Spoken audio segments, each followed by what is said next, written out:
Ready? Okay, it's 6:30. At this time, I'd like to call the Administrative Services Committee meeting for Monday, November 5th, 2018. Please call the roll. Councilor Corradino. Here. Councilor DeMassey. Here. Councilor Hill. Here. Councilor Tesserero. Here. Councilor Wilmot. Here. I'd like a motion to approve the minutes of the October 15th, 2018 committee meeting. Councilor Wilmot and Councilor Hill. Councilor Corradino. Yes. Councilor DeMassey. Yes. Councilor Hill. Yes. Councilor Tesserero. Yes. Councilor Wilmot. Yes. Is there any old business to attend to for this committee? Seeing none, moving right along to new business under authorization. Item number 1, Deborah Code, City Chamberlain, requests approval for a budget amendment to the water treatment plant budget at the request of Ken Sherville of the Camden Group. And would either Mrs. Code or Ken like to speak to this? Yeah, I had a feeling. Good evening. So this, if you remember, I believe it was last month, Commissioner Kells talked about moving roughly $100,000 into a couple of budgets for us to be able to do some improvements at the water treatment plant that are definitely needed. This is your itemized list of what those improvements are. So we're not asking for any new money, simply to transfer budgets around intrafund transfers in order to be able to purchase this equipment which is needed at the water treatment facility. All right, very good. Any questions for Mr. Sherville? Seeing none, can I have a motion? Councilor DeMassey, Councilor Hill. Councilor Corradino. Yes. Councilor DeMassey. Yes. Councilor Hill. Yes. Councilor Tesserero. Yes. Councilor Wilmot. Yes. Item number 2, Deborah Code, City Chamberlain, requests authorization for year-end accounting procedures to close the 2018 fiscal year. Mrs. Code? Thank you, Councilor. This is the annual housekeeping resolution to allow me to close the books for 2018 at the end of the year, Every year. every year. It sounded familiar. Any questions for Mrs. Code, Mr. or Councilor Tesoriero? No, I'm just Oh, you're just waving. waving. Just waving. Can I have a motion? That's my motion. Councilor Tesoriero? Councilor DeMassey? Councilor Corradino. Yes. Councilor DeMassey. Yes. Councilor Hill. Yes. Councilor Tesserero. Yes. Councilor Wilmot. Yes. Item number 3, Deborah Code, City Chamberlain, requests authorization to seek a bond anticipation note for the purchase of a mid-mount aerial apparatus and related equipment for the fire department not to exceed $1,200,000. Chief? Good evening, councilors. Councilor Tesserero, I hope you're as enthusiastic about this one as you were for the last one. This is something that we talked about a number of times. We talked about it in the budget workshop. We talked about it actually when a lot of you were new to the board or to the council and came to the fire station. We talked about the age of the existing one that's being replaced. It's a 30-year-old, 85-foot aerial device. It's very limited. You've got to remember that it was only 4 years newer than the East Side Fire Station is. So it's served its life expectancy and then some. The other issue besides the age of that truck and the wear and tear on that truck is what it's doing to our new truck, which is now 20 years old. It's a 2008, so it really, it's relative. It's new compared to the 30-year-old. But the newer of the two has twice as much mileage as the 30-year-old. So we're asking a lot more of that vehicle, and to leave that in service as the prime ladder truck in the city, I think would be detrimental to the city in the long term.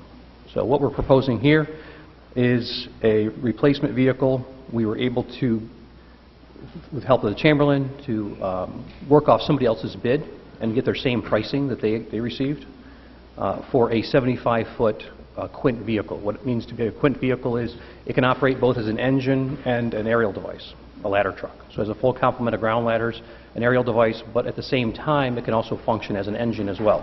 It can carry as much hose as a current engine, where right now a ladder truck can't do that. Ladder truck currently carries about 500 feet of hose. Engine 3 carries about 300 or 400 feet of hose. This would be able to carry 1,000 or 1,200 feet of hose. So that would help us out tremendously. Built into that is not only the price of the vehicle itself, as well it has extrication equipment. That vehicle is utilized for automobile extrication, for car accidents and things like that. That equipment would be on there as well as hose and loose equipment. So that builds into the total price for the bond. Are there any questions for the chief for this $1.2 million request? Yes, Counselor Hill. Will we be keeping the old? I Will hope we not. do you salvage it? I mean, sell it, or how does that process We work? would try to get the best price, either to scrap it or to try to sell it outright. There are a number of issues. I mean, again, it's 30 years old, so there's hydraulic issues with that system. About the only system that's not well functioning is probably the pump, the water pump itself. But the hydraulic issues with the aerial device, that's leaking motor oil. So mechanically, we could try to get a price out of it. But fire trucks generally have a worse resale than your vehicle, and your vehicle normally isn't very good. So. Yes, Counselor DeMasi. I was over at the fire station, and the thing that we have been doing over there has been well overdue. This is an absolute necessity. I totally support it. All right. I did have one question. You've done a great job of explaining why we need a new truck. After all, this one is 30 years old. Mm-hmm. I'm more interested at this point to find out how we're financing it. I mean, it mentions a bond anticipation note. Maybe Mrs. Code can explain it to me and everyone else. Is this 5 years, 10 years? What exactly are we doing with this bond?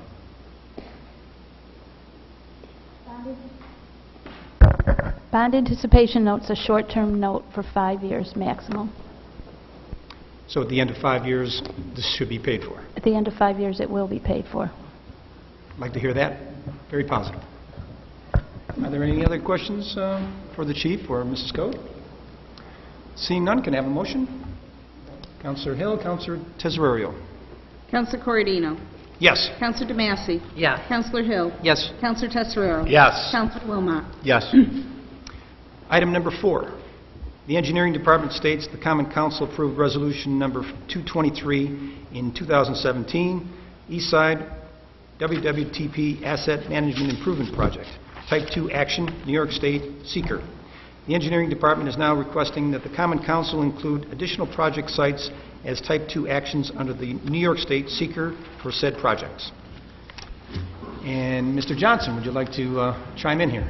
Yeah, well, what this amounts to is adding some sites so that we can make them available for the EFC funding. Okay, these sites currently are not available. So by just moving forward with the Type 2 action, just designates them as far as the EFC is concerned, make them available for future funding.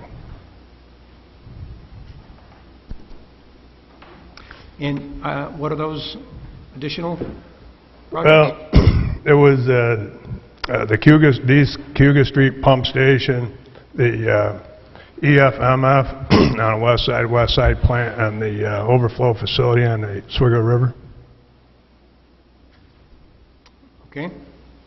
Any other questions for Mr. Johnson? No. Thank you, Mr. Johnson. Can I have a motion? Counselor Hill? Counselor DeMasi? Counselor Corradino. Yes. Counselor DeMasi. Yes. Counselor Hill. Yes. Counselor Tesorero. No. Counselor Wilmot. Yes. All right, moving along to item number 5. Thomas Reynolds, Assistant City Attorney, requests authorization for Mayor William J. Barlow, Jr. to sign proposed agreement between the City of Oswego and the Town of Scraba regarding the bulk sewer treatment agreement. And there was an attachment. Councilor Reynolds, would you like to tell us a few things about Yes, so this is a one-year agreement. The last agreement expired a few years ago. In order to have some agreement in place, the mayor spoke directly with the town supervisor for the town of Scribe. They came up with this. You might consider a temporary agreement. It's a one-year agreement for $425,000 for the year. It also takes into account the possibility of additional living units being added, and that's at the rate based upon the current number and the current amount. And in case there's a development in the next year, or somebody builds a house and wants to get on to the system, that's taken into account. Also, as an incentive to negotiate when this contract expires, it also includes a provision that the rate would automatically increase by 3%, so that it would be an incentive for Scribe to come back to the table. Because with other contracts, we've had some difficulty in getting people to the table initially.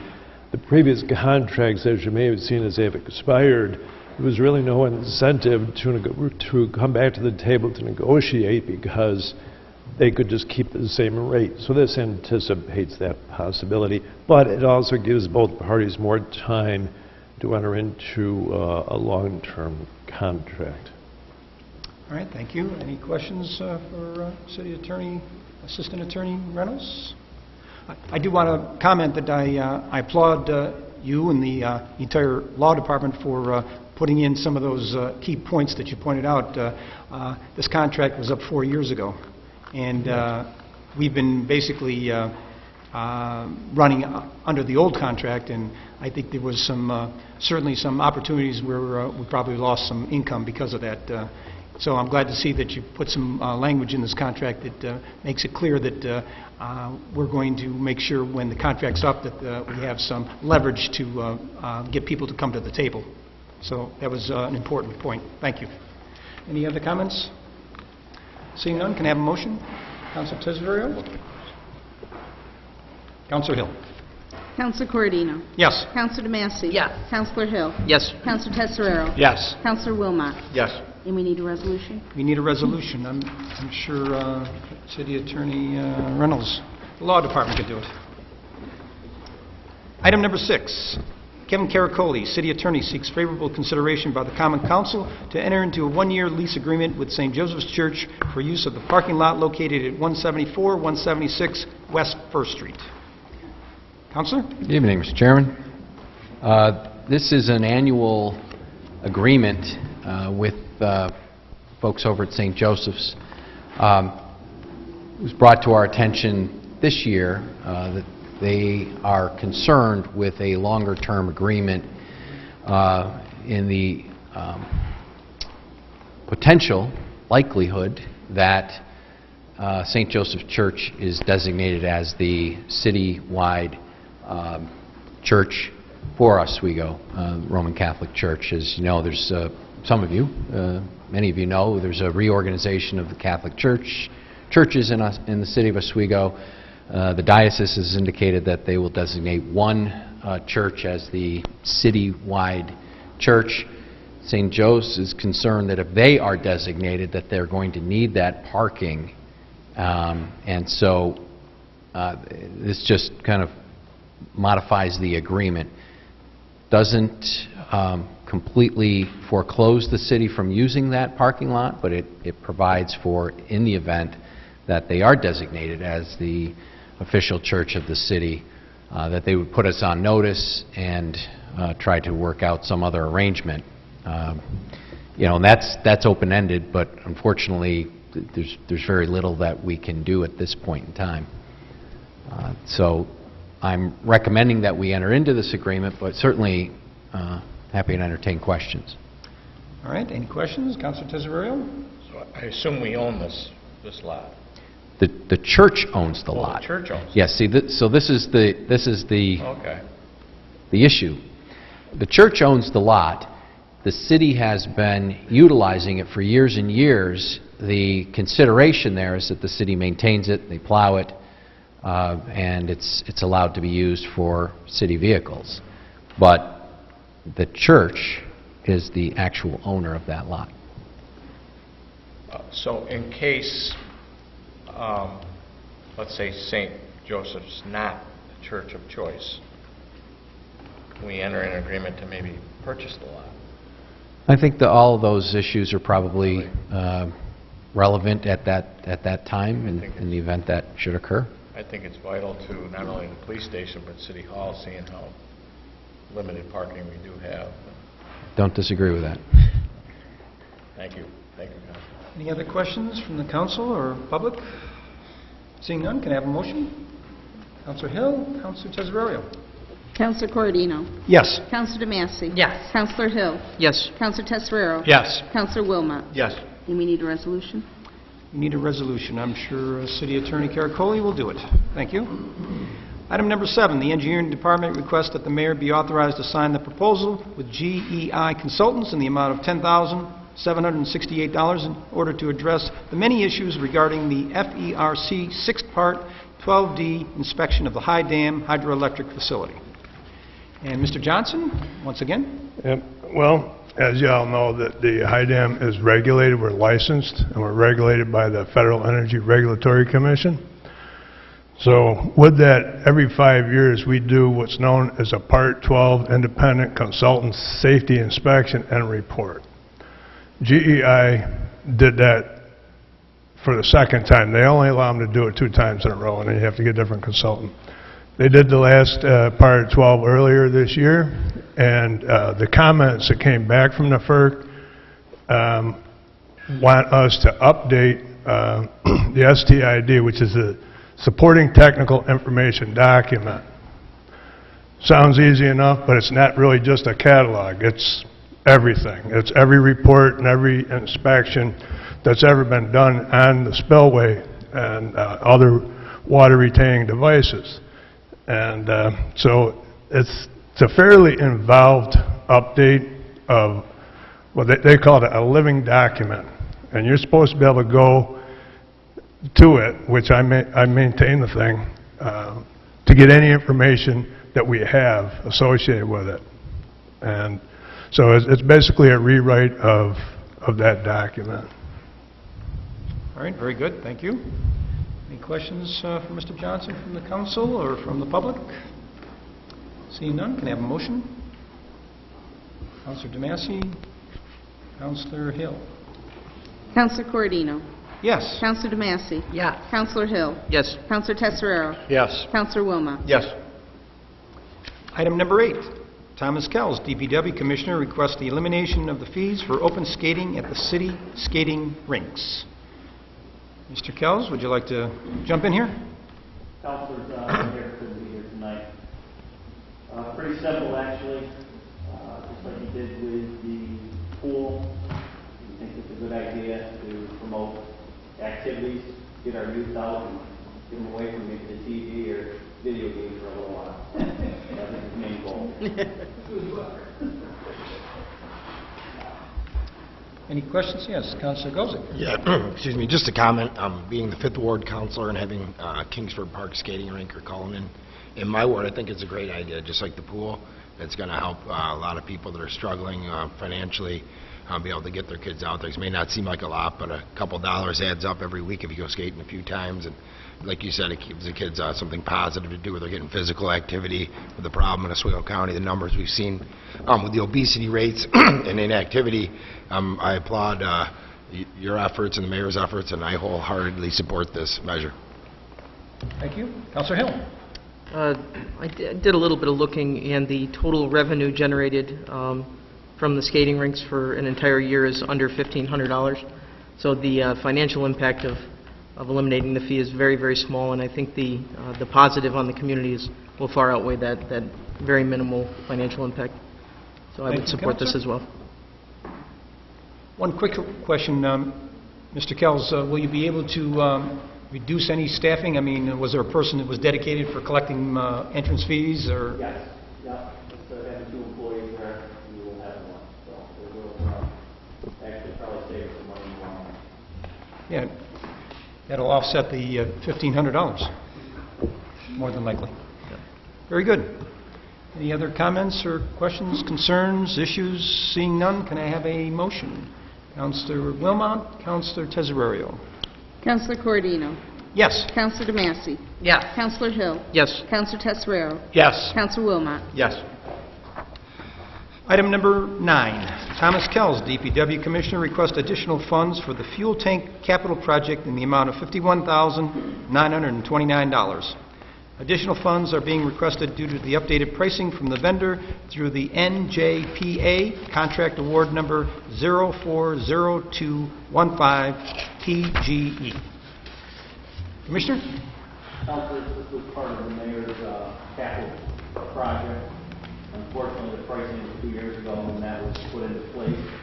Since then, we've had increases. That is a reflection of $51,000. All right, any questions for the Commissioner? Were there any I'm sorry, Councilor Wilmot? Does anybody know what the original cost was 2 years ago?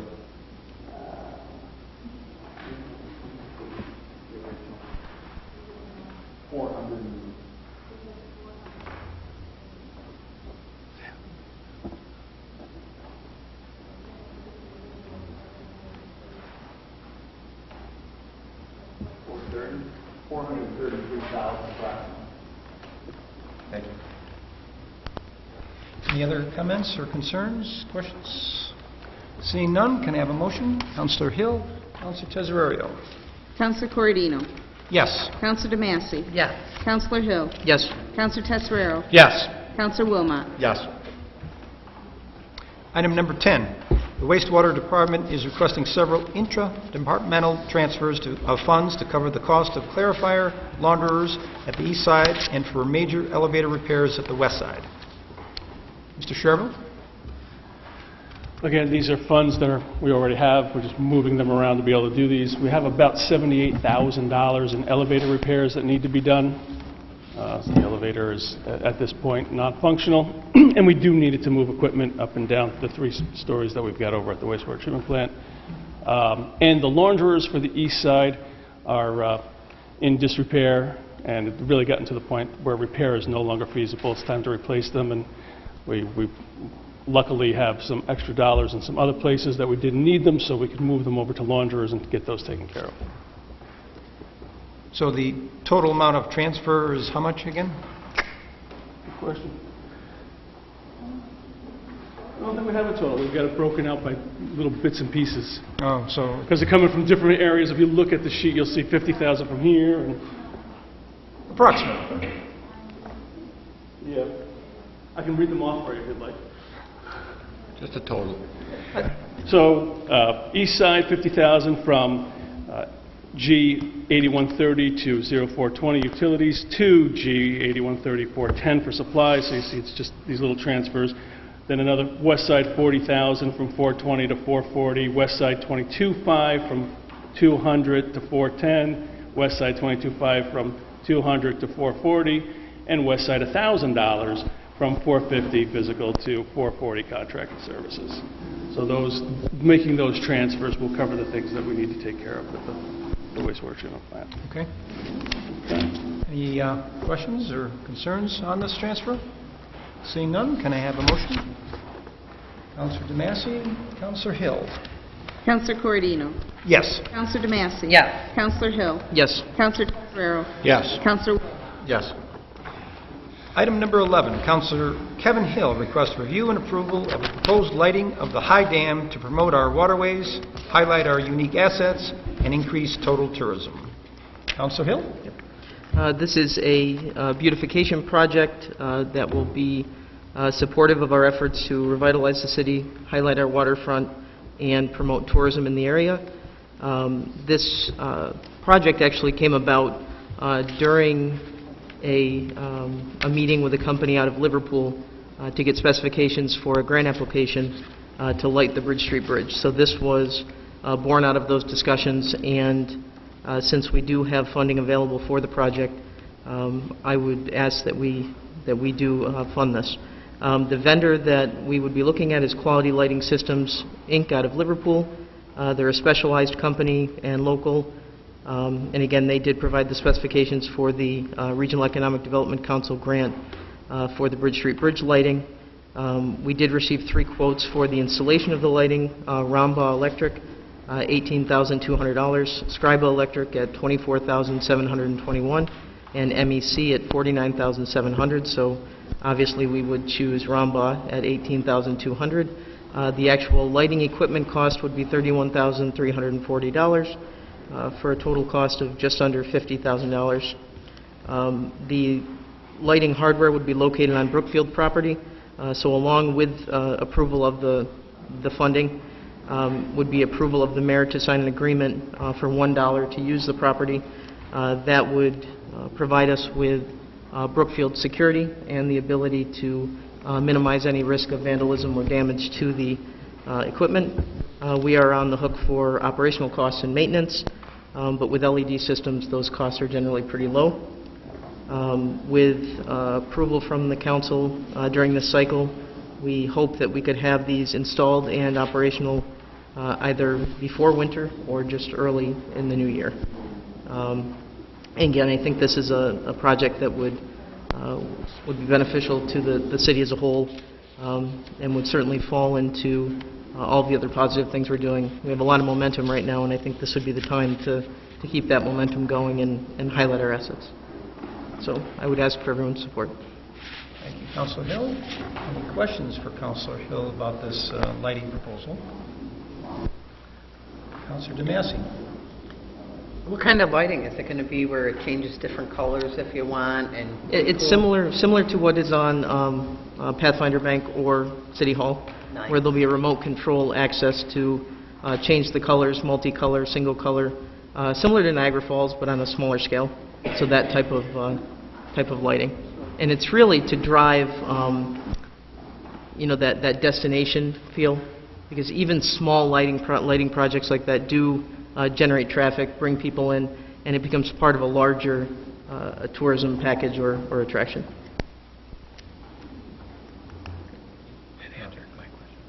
I only have one question, kind of a follow-up to Councilor DeMassey. Are you going to be in control of the remote control? No, I asked that since I sponsored this, I should have some control over that, but I doubt that will be on my phone. But there is a remote access through cell phone app, and I have a feeling that will not be granted to me, but would be nice. Imagine taking someone down by the river and just saying, "Watch this."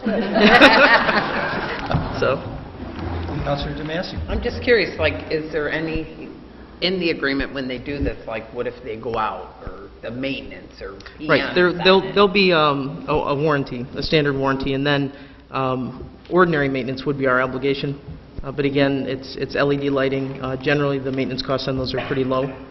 But if you want, more specific details on what type of warranty we have, we can get those. Mr. Johnson, I see you're standing up. Did you want to contribute? I just wanted to clarify something. You're actually talking about lighting up the curb dam, not high dam. Oh, I'm sorry. Did I say high dam? Yeah. Oh, I apologize. Yeah, the Varick Street Dam. It says high dam. It says high dam. Oh, it says high dam. It does. That's Oh, what I okay. thought. That's a typo. You can It's light the other one if you want. yeah, it's the Varick Street Dam. So, yeah. Thank you for that important contribution. Yeah, good catch. Mr. Johnson. Should this So the resolution will have to be updated. would have to be Yeah. changed. Any other questions, comments, or suggestions for lighting? Seeing none, can I have a motion? Councilor Hill, Councilor Wilmot. Councilor Corradino. Yes. Councilor DeMassey. Yes. Councilor Hill. Yes. Councilor Tesserero. Yes. Councilor Wilmot. Yes. Item number 12, Kurt Miller, Enforcement Director, is requesting permission to send one code enforcement officer to the inspection procedures for existing buildings course to be held November 12th through the 16th, 2018, in Latham, New York. Mr. Miller was unable to attend tonight, and he did share with me via phone some specifics about this. And I'll just chime in here, and if you have any questions, we'll see if we can answer them. This is, I believe, a series of classes that the code enforcement people need to take. And they're done in a series, he explained to me. This is Class 3. Class 4 is next month. So Class 3 has to be taken before Class 4 can be taken. So it's important for him to go to this. He will be driving a city car, and there is money in the budget for training in the codes department for training.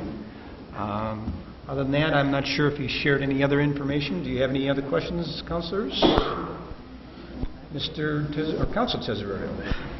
This is for an existing code officer we already have, correct? So they've done the 2 courses, they're going to 3. Correct. Yes, So understand. he's going to number 3, and then, as I said, there is some urgency here because the 4th class is next month. Right. You can't take 4 until you take 3. Right, gotcha. Any other comments from the gallery? Seeing none, can I have a motion? Councilor Wilmot, Councilor DeMassey. Counselor Corradino. Yes. Counselor DeMassey. Yes. Counselor Hill. Yes. Counselor Tesserero. Yes. Counselor Wilmot. Yes. Item number 13, Randall Griffin, Fire Chief, is requesting permission to make an interdepartmental transfer in the amount of $30,205 to cover miscellaneous purchases including a thermal imaging camera and a building and trench rescue kit. Chief, oh, there you are. You were over there a minute ago. Chief Griffin. Harder to hit a moving target. Yeah, so this is internal money already budgeted within the fire department, just reallocation of those funds through different accounts to allow us to buy, like as you said, a thermal imaging camera that allows us to see through smoke, allows us to find people in a rescue situation.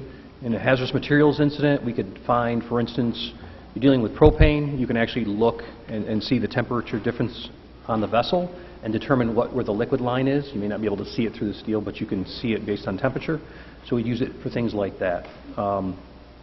Although we do have a thermal imaging camera, it's quite old. We have a newer one, but it's not as good as technology as this one. Obviously, those things evolve over time, so trying to stay the latest and greatest in technology that exists. The other part of this was the Paratech trench collapse system. It's part of a larger system that would allow us to do not only trench rescue, somebody who's digging space, allow us to put struts up to maintain that so it didn't further collapse on our folks. We could use it for building collapse, and also we want to evolve it for vehicle use as well. A vehicle rolls on its side, we'd be able to put a strut to the bottom of that so it can't roll over any further. So that's that system. One thing I want to point out to you as far as the resolution is correct. The only thing that was wrong was there was an error on the interdepartmental transfer of funds. On the last one, I don't know if you have the same documents that I do. It's $10,000 from 460 to 410, that's correct, but it says from training to contracted expenses, and that should be materials and supplies. It's just the wording on that is incorrect. The resolution is correct. So I just want to make sure before you voted that that goes to the right account. All right, very good. Are there any questions for Chief Griffin about this interdepartmental transfer of funds? I don't see any questions from the gallery, so how about a resolution or a motion? Councilor Tesorerio, Councilor DeMassey. Counselor Corradino. Yes. Counselor DeMassey. Yes. Counselor Hill. Yes. Counselor Tesserero. Yes. Counselor Wilmot. Yes. Item number 14, which I believe is not on the screen because it was an add-on, but City Attorney Kevin Caracoli is requesting permission for Mayor William J. Barlow Jr. to enter into an agreement with Harborview Square LLC for the maintenance, use, and declaration of easement for property located at 68 West First Street, the former Flexo site. Councilor? Good evening. This property, as you will recall, was identified as one of the signature DRI locations for the City of Oswego and its successful $10 million grant from the state. This council, or prior version of it, in 2016 designated Housing Vision Consultants as the preferred developer, then entered into a contract for the purchase of this property for $150,000 and the further promise that this company would develop that site.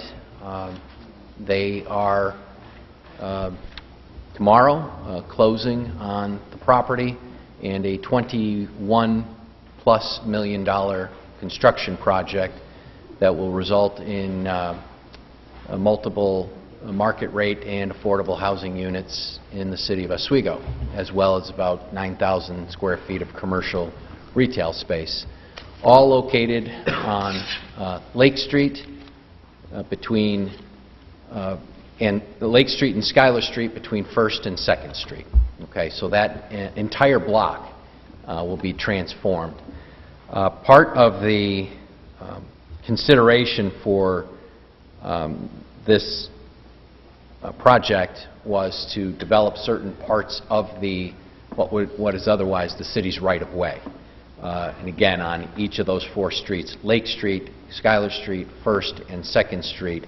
Primarily on Lake Street and 2nd Street, there will be parking that's carved into the property.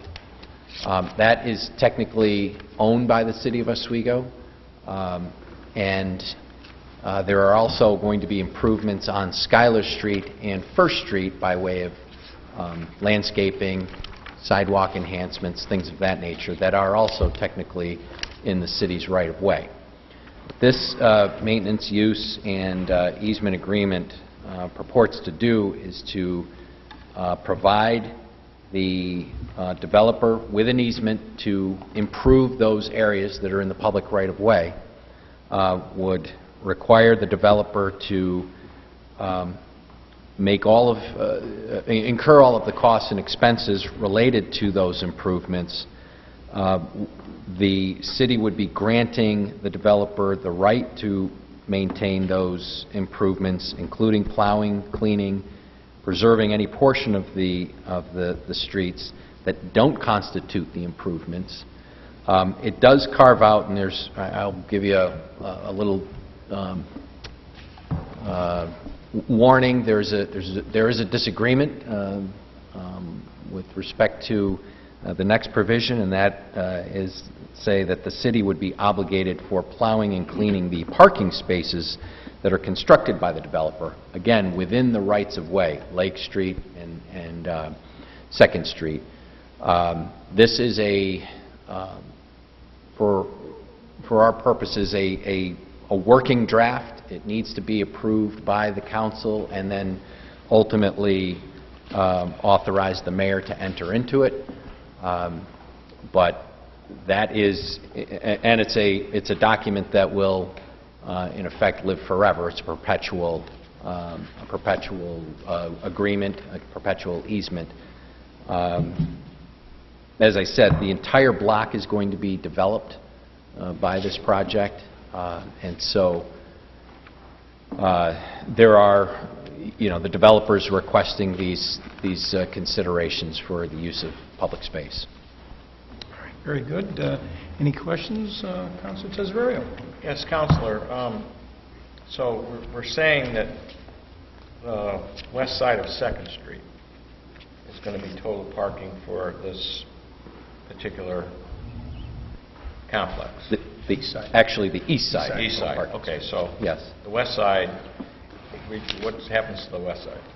I'm thinking of the residents that live. That if we ever went to Alden Street parking, right? What happens? It's actually public parking, but it's permissible for both the apartment dwellers of this of the Harbor View Square, as well as the public. But the developer is developing that as parking spaces. But we still have the liability of maintaining it. We have the liability of maintaining, plowing the streets, for sure. If they go inside that area with their own parking, we're responsible for that also? Is that what I get? That's what's being proposed, that the parking spaces that are essentially carved into the side of the street would be maintained by the city. I don't like that. I think we're opening up a can of worms where we say we're going to do that when there's other developments we don't do that for presently.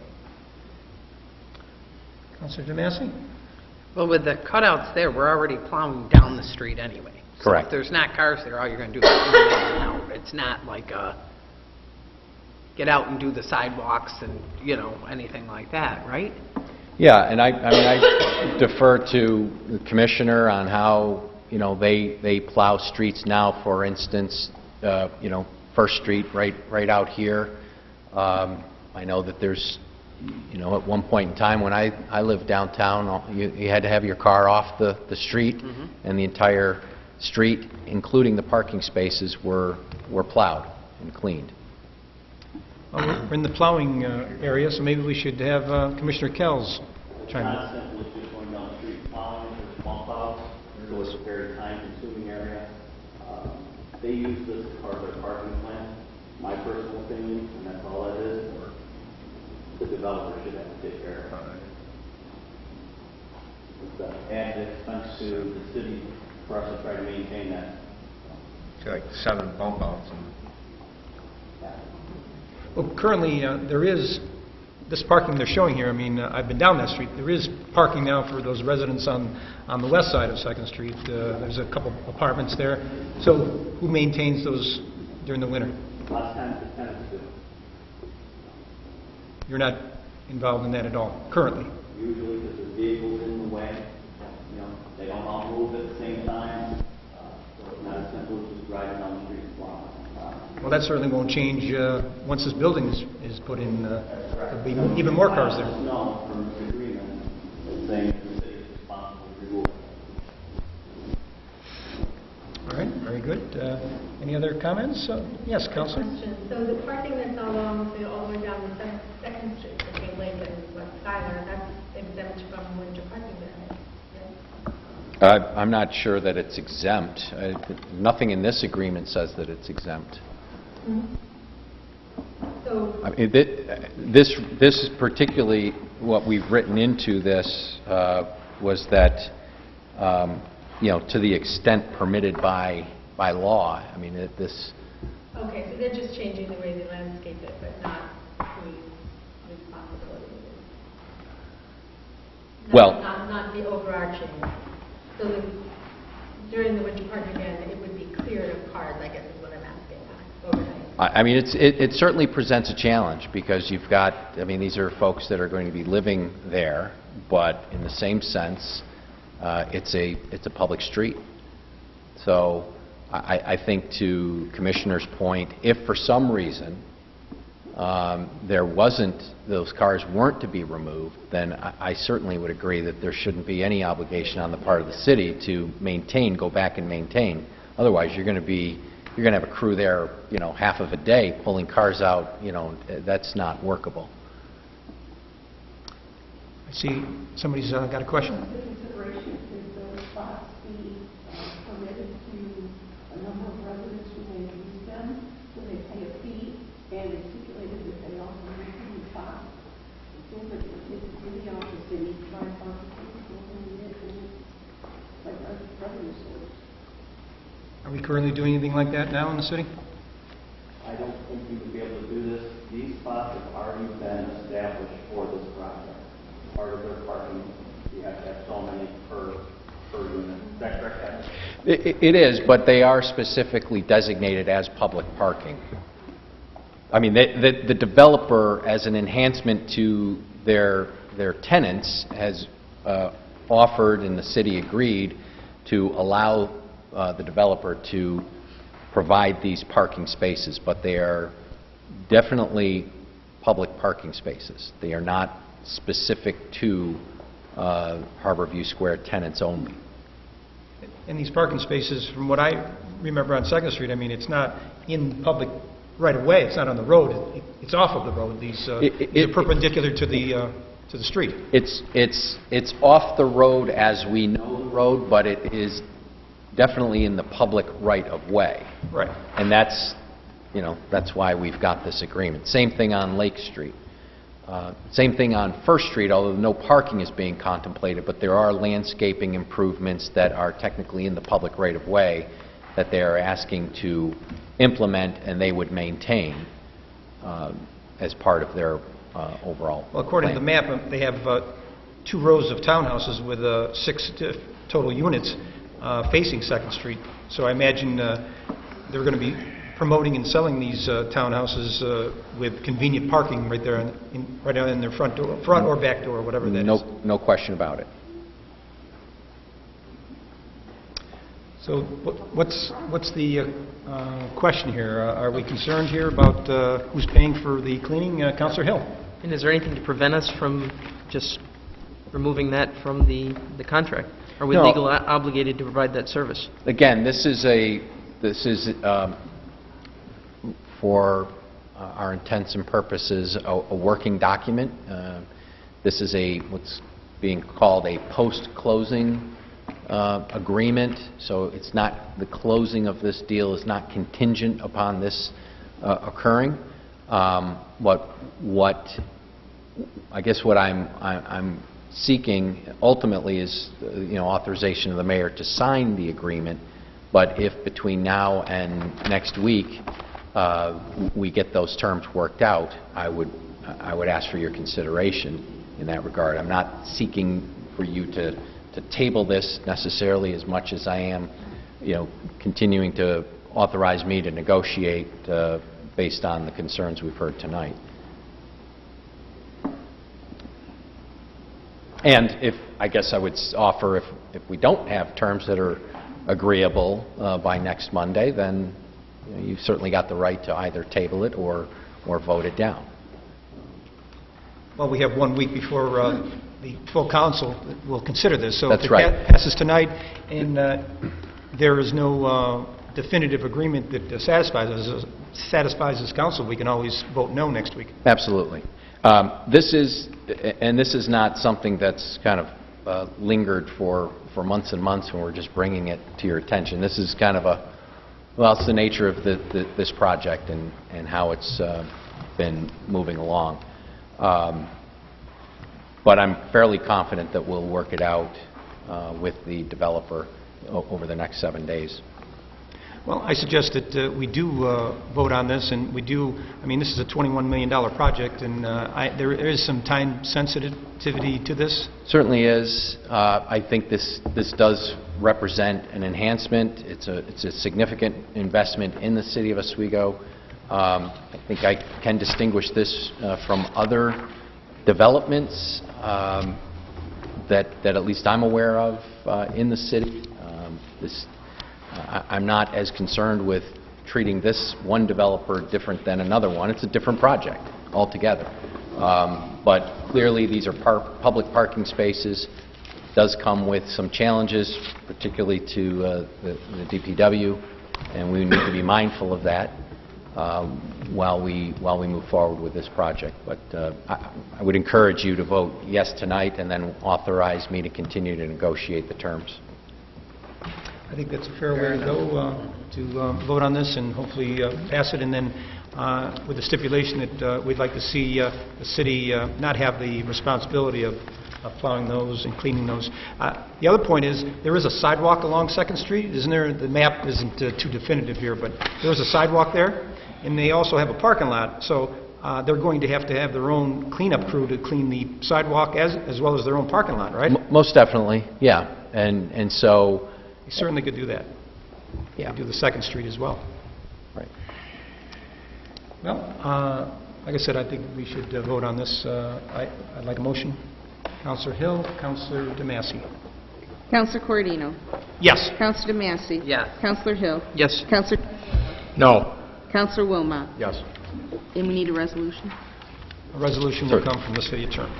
And do I, Mr. Chairman, take it that the last 2 items would be taken at the end of the entire committee? Yes. Thank you.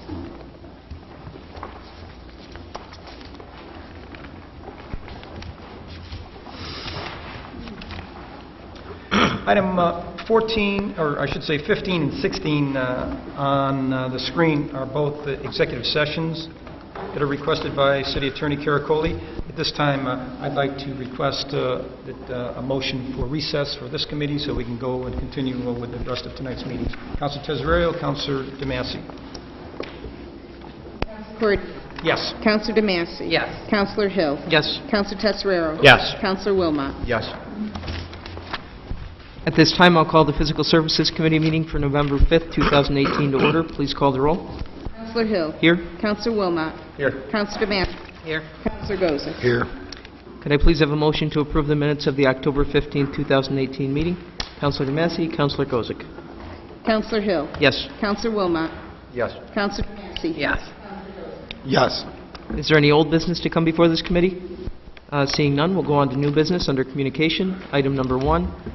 The Engineering Department received a request for use of public space from Kevin J., owner of a single-family dwelling located at 209 East 11th Street, 73 lineal foot, for a 4-foot-high wood fence between the sidewalk and property line fronting Catherine Street.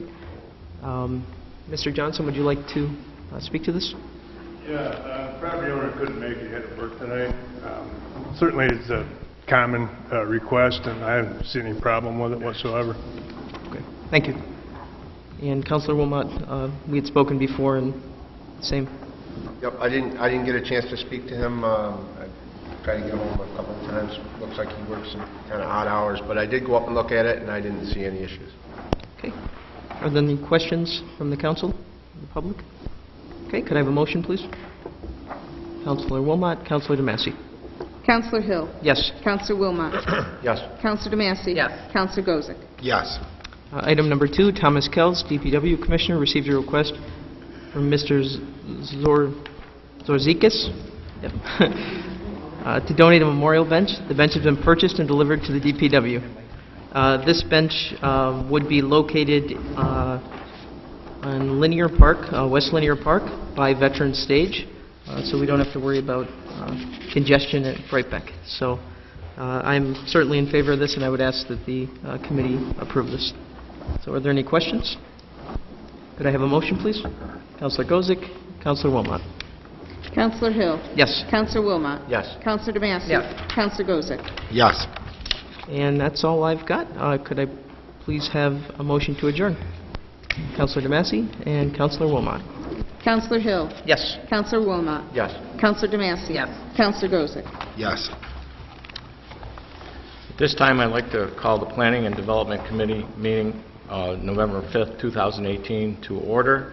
Call the roll, please. Counselor Tesoriero. Here. Counselor Corradino. Here. Counselor McBrady. Can I get a motion to approve the minutes of the October 15th, 2018 committee meeting?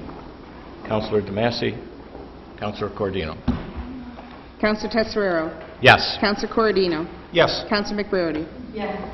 Excuse me, it's Councilor McBrady, not me, just for the notes. I'm sorry. My apologies. Is there any old business to come before this committee? I see none, so let's go to communication. Kevin Caracoli, City Attorney, is seeking the Common Council's favorable consideration of an application submitted by the Stewart Shops for a zone change to a portion of the property he owns and is now known as 114 to 126 East Bridge Street. Councilor? Mr. Chairman, the Stewart's Shop site plan has been approved. The zoning has been, the special permit's been granted by the zoning board. After all of that occurred, it came to the attention of the code department that one of the, I believe, 4 total parcels that comprise this new development was technically designated R3 and not in the Central Business District, B2. It doesn't change the site plan in any way, but we wanted the entire parcel that comprises the Stewart Shop to be within the B2 district, and therefore it really and truly requires a zone change. The property that was adjacent to but fronting West 7th Street, or I'm sorry, East 7th Street, it's no longer there. It's basically just parking. That was in the R3 a few years ago when whether it was Time Buyers or Regans, prior to that I believe it may have been the Regans, had sought a zone change. They tore down, they bought the house, they tore it down, and then leveled it to accommodate additional parking. Sure. Apparently just that portion of that half of that slice of the block was converted into B2. So you've got one slice that's in B2, adjacent to it is in R3, and the rest of it facing out to Bridge Street is in the B2. This would frankly clean it up and make it all consistent. I'm not concerned. There might be a question, wouldn't this constitute spot zoning? No, in my opinion, spot zoning would be if you landed you changed a zone in the middle of a particular neighborhood. There's a continuity to this, and it's really just cleaning it up. It should have been done. It should have been caught. It wasn't. It's not necessarily delaying the project. I think the code department has issued or will be issuing a demolition permit for them to begin the work on all of the buildings surrounding it.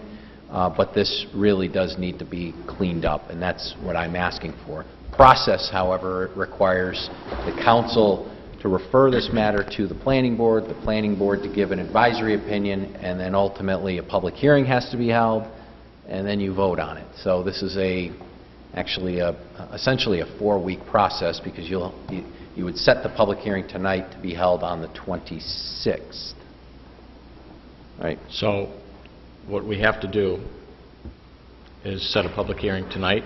Set a public hearing tonight, and I am asking that the matter be referred to the planning board for an advisory opinion. Bit of the challenge there, but I think I have a legal way to address it.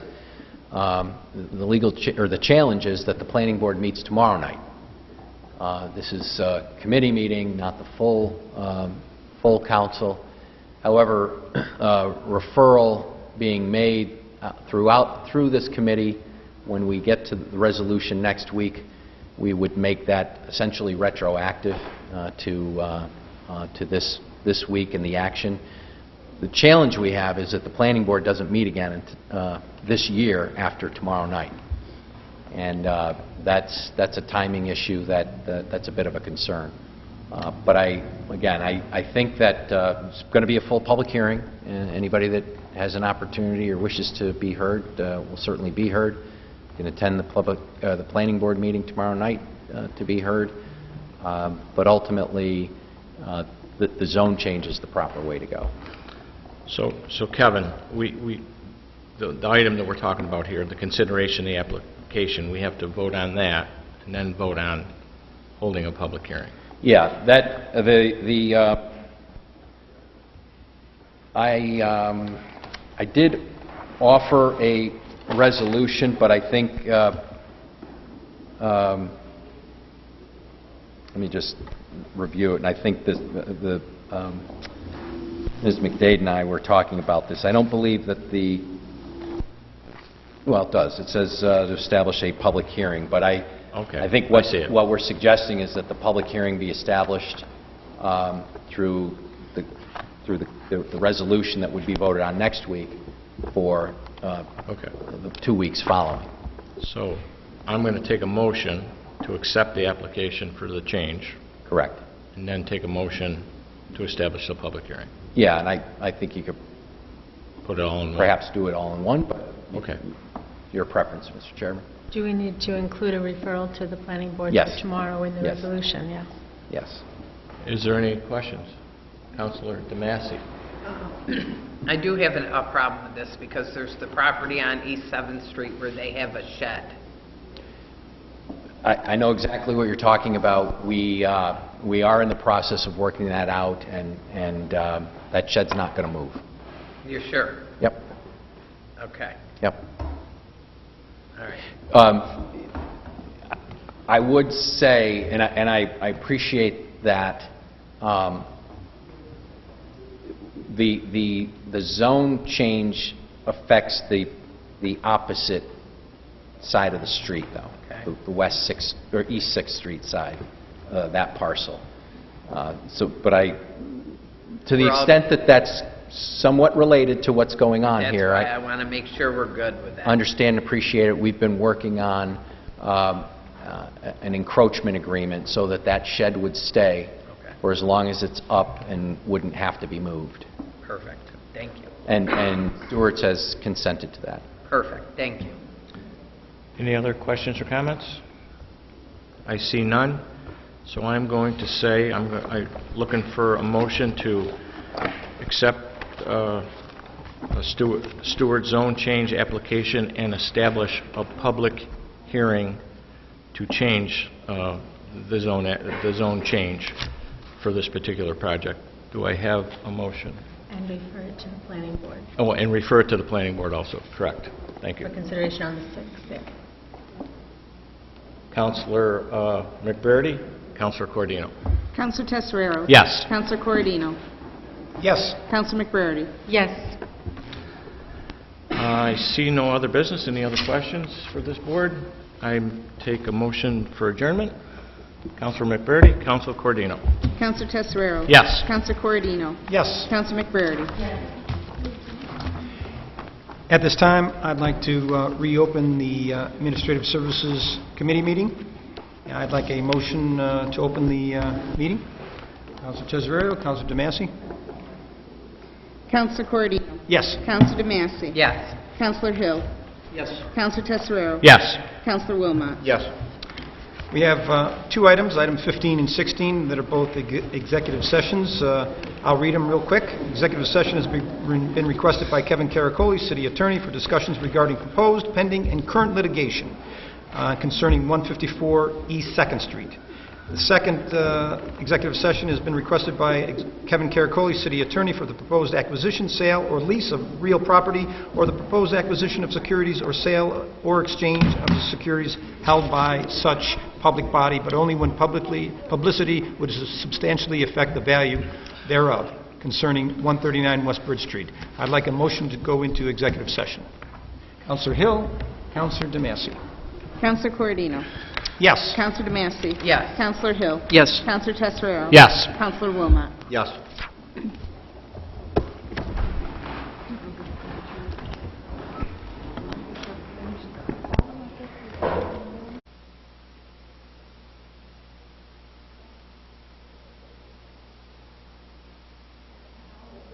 Hands from the Administrative Services Committee to come out of executive session. All in favor?